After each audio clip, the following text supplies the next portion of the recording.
banyak pihak mulai meragukan kapasitas Sintayong. Hal itu buntut dari kegagalannya membawa timnas U20 Indonesia lolos dari fase grup Piala Asia U20.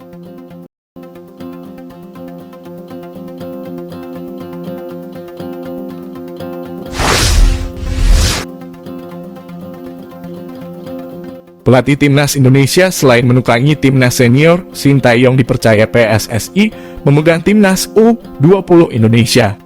Penunjukan itu diharapkan bisa mengembangkan pemain tanah air sejak usia muda.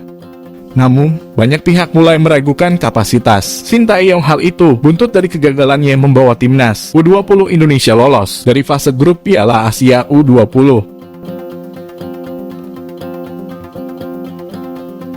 Dalam 3 laga di fase grup, timnas U20 Indonesia hanya mampu menempati posisi ketiga.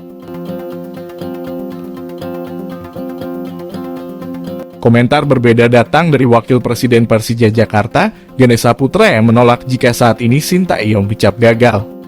Menurut Ganesha Putra, gagal atau tidaknya Sintayong belum bisa dinilai saat ini. Jika dibilang Sintayong gagal di Piala Asia U20, Ganesha Putra tidak setuju. Ganesha Putra menilai dalam pengembangan usia muda untuk tahu gagal atau tidak itu nanti setelah beberapa tahun. Menurut Ganesha Putra, rapor Sintayong baru bisa dilihat saat para pemain timnas U20 Indonesia mulai mengisi timnas senior 3 hingga 4 tahun lagi. Ganesha Putra menambahkan kesuksesan Sintayong saat menukangi timnas U20 Indonesia dan senior memiliki parameter yang berbeda. Sepak bola usia muda sendiri merupakan soal pengembangan bakat. Sintayong sendiri selanjutnya akan menemani timnas U20 Indonesia di Piala Dunia U20 2023. Asisten Sintayong, Nova Arianto, memastikan semua pemain yang dipanggil untuk mengikuti pemusatan latihan TC Timnas U20 Indonesia harus gabung tepat waktu. Timnas U20 Indonesia sudah mengalihkan fokusnya ke Piala Dunia U20 seusai gagal di Piala Asia U20 lalu. Seperti diketahui, skuad Garuda Nusantara gagal melangkah ke babak perempat final Piala Asia U20. Sehingga Timnas U20 Indonesia pun harus angkat koper lebih cepat dari Uzbekistan. Setelah gagal di Piala Asia U20, para pemain timnas U20 Indonesia pun dikembalikan ke klubnya masing-masing. Meski begitu, timnas U20 Indonesia sudah diagendakan bakal segera kembali berkumpul untuk menjalani TC jangka panjang.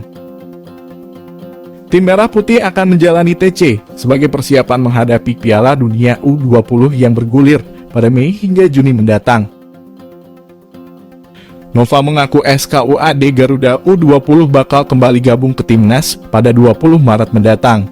Tim Merah Putih U20 menjalani TC di Jakarta terlebih dahulu sebelum terbang ke Korea Selatan.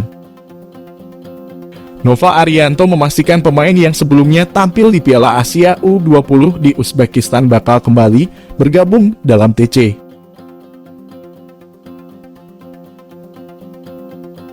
Lebih lanjut, Nova Arianto bahkan menekankan tak ada pengecualian untuk pemanggilan pemain.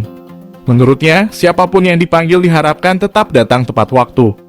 Bahkan termasuk pemain reguler Liga 1 juga diharapkan bergabung pada 20 Maret 2023. Tak ada pengecualian karena pemain yang akan menjalani TC ini nantinya bakal tampil di Piala Dunia U20 2023. Sehingga diharapkan semua pemain bisa menjalani persiapan dengan maksimal. Setelah TC di Jakarta, pemain timnas U20 Indonesia ini bakal dibawa ke Korea Selatan. Tim asuhan Sintayong itu akan menjalani TC jangka panjang di negeri Ginseng yang dijadwalkan pada awal bulan April mendatang. Sebagai persiapan menuju Piala Dunia U20. Sebelumnya, sebagaimana diketahui, saat timnas U20 Indonesia menjalani persiapan untuk menghadapi Piala Asia U20 di Uzbekistan, banyak pemainnya yang telat bergabung. Situasi itu bahkan terus dikeluhkan Sintayong karena ia menilai para pemain tak bisa menjalani TC dengan maksimal. Bahkan komunikasi dan chemistry pemain timnas U20 Indonesia juga disoroti oleh Sin karena TC tak berjalan dengan lancar.